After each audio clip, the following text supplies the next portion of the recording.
বিরোধী বিক্ষোভে উত্তাল বিধানসভা। খোদ বিরোধী দলনেতাকে হেনস্থার অভিযোগে এককাট্টা বাম কংগ্রেস, তার মধ্যেই একেবারে চুপ বিজেপি। এমনকি ভাঙচুর বিরোধী বিল নিয়েও কোনো রা নেই তাদের মুখে। কেন চুপ দিলীপ ঘোষরা, তা নিয়ে উঠছে প্রশ্ন।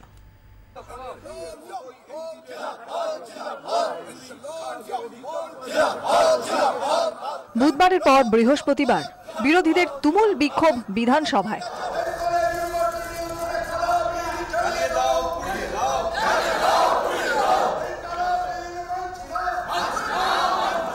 বাম কংগ্রেস যখন ঝড় তুলছে বিধানসভায়, সভা বয়কট করে বাইরে বিক্ষোভ দেখাচ্ছেন বিধায়করা, তখন বিরোধীদের এই জোটবদ্ধ আন্দোলনের কোথাও নেই বিজেপি।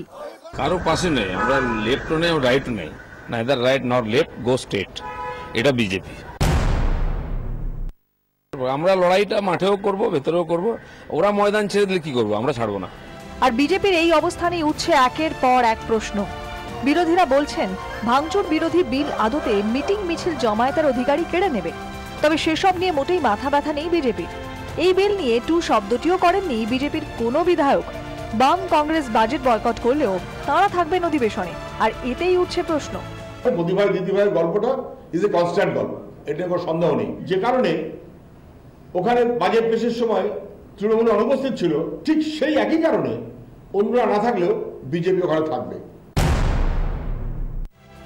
বিরোধী বাম কংগ্রেসের অভিযোগ, তৃণমূল বিজেপির লোক দেখানো বিরোধ আসলে মানুষকে বিভ্রান্ত করার চেষ্টা। নোট বাতিল নিয়ে যেই সুর চড়ালেন মমতা, অমনি রোজবাড়িতে গ্রেফতার 2 তৃণমূল সাংসদ।